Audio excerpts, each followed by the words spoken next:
Good morning. This is Mayor Valensky with Driving Markets. Anything said in this piece is an opinion only. Let's kick off. War in the Middle East after the Hamas ISIS-style massacre in Israel on Saturday morning, where they've slaughtered more than 1,000 people. They have now provoked a war with Israel. The problem is that Hamas is an Iranian-backed terror proxy group. It's Iran that is guiding and financing Hamas. The other group in Lebanon is Hezbollah. Hezbollah is in the north and Hamas is in the south. Now, with Hamas attacking Israel, Israel now is going to have a ground invasion probably next week into Gaza. However, that could send Hezbollah into the conflict. If Hezbollah comes into the conflict, it then be a two-fronted conflict that Israel will have to face in the north and in the south. Hezbollah comes in, then Israel will probably end up bombing Iran, because Iran is the head of the snake. Not the people of Iran. The people of Iran are lovely, but the governing regime there is evil. This is having a major impact on financial markets. It's increased volatility. Remember, when it comes to financial markets, you've got two impacts. You've got geopolitical and you've got economical.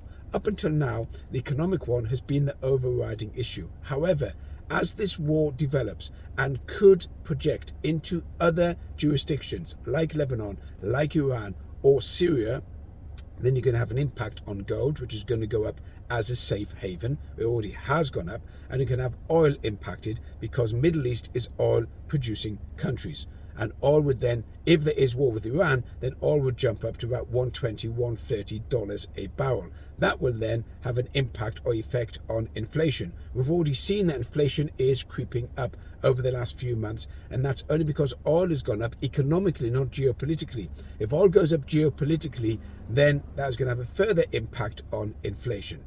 However, geopolitical issues are normally short-lived. They don't go on forever. As we've seen with Ukraine and Russia, there's an immediate drama, an immediate impact, an immediate effect. There's an immediate rush for safe havens. Then everything calms down and it's back to business as usual. So if Israel gets involved or Hezbollah starts to attack Israel, and there's Israel and Hezbollah, Israel and Iran, or Israel and Syria, then there will be an immediate shunt in equity markets downwards. Gold will shoot up, oil will shoot up, and then after a few weeks, when the dust settles, things will go back to normal. So short term, near term, keep an eye on oil and keep an eye on gold.